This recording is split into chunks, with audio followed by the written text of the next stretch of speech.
এইসব বিষয়ে আমাদের ভালো ইতিহাস এবং সমাজতত্ত্বের জ্ঞান থাকা দরকার। আমরা নিজেরা দ্রুত একটা সিদ্ধান্তে পৌঁছায় যাই, সেই সিদ্ধান্তটাকে আমরা মানুষের উপরে চাপাই দিতে চাই। ইসলামের মধ্যে বহু ফেরকা আছে, ইসলামের বহু মতবাদ আছে, এবং ইসলামের ইতিহাস যারা পড়াশোনা করেন তারা জানবেন যে চিরকালই ইসলামের মধ্যে চিন্তা মতের বহু রকম পার্থক্য মিলেই ইসলামের ইতিহাস সেটা, এবং সেই রকম বিচিত্র বহু রকম মত, বহু রকম চর্চা চিন্তার উপস্থিতি বাংলাদেশের সমাজেও আছে।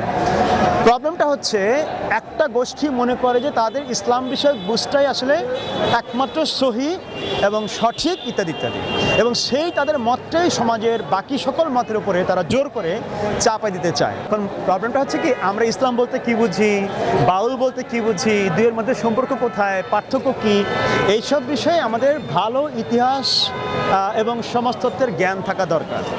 সমস্যাটা হয় যে আমরা এগুলো বিষয়ে খুব গভীর পরিমাণ বোঝাপড়া না করেই আমরা নিজেরা দ্রুত একটা সিদ্ধান্তে পৌঁছায় যাই, এবং সেই সিদ্ধান্তটাকে আমরা মানুষের উপরে চাপাই দিতে চাই।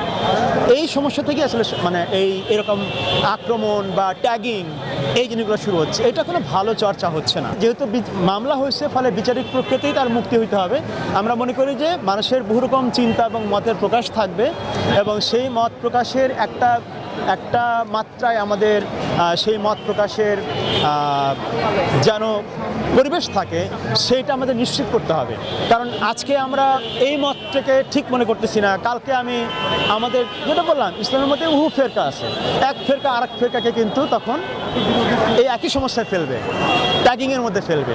ফলে ট্যাগিংয়ের এই চিন্তার ধরন থেকেই আমাদের বের হওয়া দরকার। দেশে দেশে সবার সাথে দ্য নিউজ।